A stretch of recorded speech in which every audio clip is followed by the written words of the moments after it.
नमस्कार, मैं हूं रिद्धि आपके साथ और आप देख रहे हैं CTV न्यूज हर कदम खबर की ओर।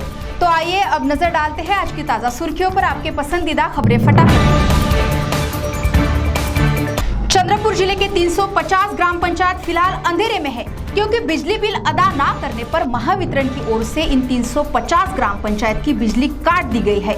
इसी बीच विधायक सुधीर मुनगंटीवार ने महावितरण के अधिकारियों के साथ बातचीत करने पर फिलहाल अन्य ग्राम पंचायत के बिजली कनेक्शन कटने पर रोक लग गई है। अमरावती MIDC में स्थित केमिकल फैक्ट्री में शनिवार की सुबह 2 बजे लगी भीषण आग। सुबह 9 बजे तक दमकल की 8 गाड़ियां इस आग को बुझाने का कर रही थी प्रयास। आग इतनी भीषण थी कि इसका धुआं 2 किलोमीटर की दूरी से दिख रहा था। बताया जा रहा है कि शॉर्ट सर्किट से लगी थी आग। मामा भांजी के पवित्र रिश्ते पर कालिक पोतने वाले मामा को शिरपुर पुलिस ने हवालात का रास्ता दिखा दिया। 17 वर्षीय नाबालिग लड़की को चचेरे मामा ने 1 साल से प्रताड़ित करना शुरू कर दिया था, जिसमें वह गर्भवती भी हुई थी।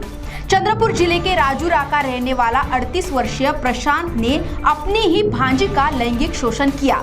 युवती ने मामा के इन करतूतों से तंग आकर खुदकुशी करने की कोशिश भी की थी।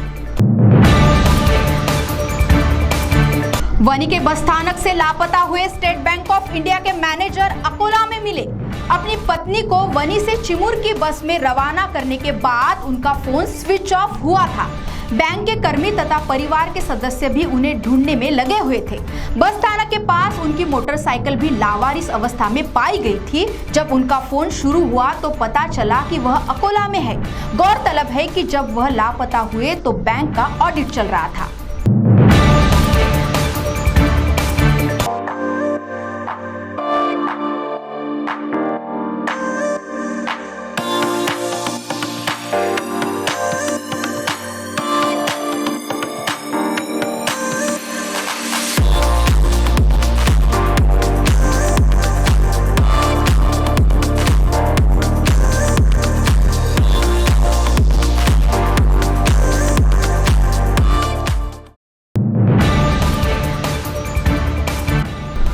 जीवन में कब क्या होगा इसका कोई भरोसा नहीं।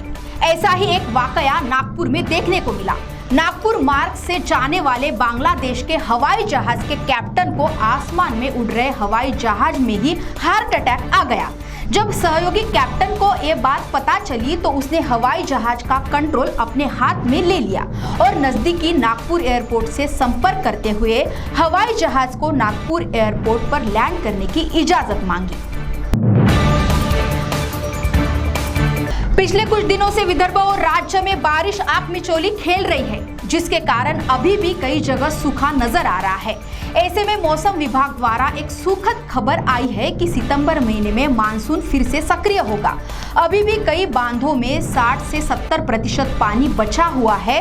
अगर बारिश नहीं आती है तो किसानों से लेकर शहरी विभाग को भी पानी की किल्लत का सामना करना पड़ सकता है। कोरोना के कहर से पहले ही बेहाल हुई सरकार की परेशानियों में और बढ़त होने के आसार पिछले 2 दिन से दिख रहे हैं। केंद्रीय मंत्रालय द्वारा जारी सूची के अनुसार पिछले 2 दिनों में फिर से कोरोना के रुग्णों की संख्या डबल हो गई है। विशेषकर कोरोना का कहर केरला में देखने को मिल रहा है। चंद्रपुर के दुर्गापुर में 12 जुलाई को गैस के रिसाव के कारण हुई दुर्घटना में मृतकों के परिवार को मुख्यमंत्री राहत कोष के अंतर्गत 6 लाख रुपयों का धनादेश विधायक मुनगंटीवार के हाथों सुपुर्द किया गया। इस अर्थ सहायता के लिए विधायक सुधीर मुनगंटीवार ने मुख्यमंत्री से मांग की थी। पाचोरा तहसील के नांद्रा गांव के किसान अपने ही खेत में कीटाणुनाशक दवाई का छिड़काव कर रहे थे, तभी इस दवाई के कारण उनकी तबीयत बिगड़ गई और उसी समय उनकी सांस रुक गई। मृतक किसान लक्ष्मण सूर्यवंशी अपने अच्छे व्यक्तित्व से सभी के प्रिय थे। इस घटना से परिसर में मायूसी का वातावरण छाया हुआ है। तंबाकू तथा तंबाकू मिश्रित पदार्थ बेचने वाले 26 पान ठेलों पर कार्रवाई की गई। अपर जिलाधिकारी विद्युत वरखेड़कर तथा जिला शल्य चिकित्सक निवृत्ति राठौड़ के मार्गदर्शन में की गई यह कार्रवाई अस्पताल, स्कूल, शासकीय कार्यालय के समीप के पान ठेलों पर की गई। इस कार्रवाई से तंबाकू विक्रेताओं में हलचल मची हुई है। तो CTV न्यूज हर कदम खबर की ओर में, इतनी खबरें फटाफट मिलते हैं कुछ ही देर में नई खबरों के साथ। आप बने रहिए CTV के साथ। नमस्कार।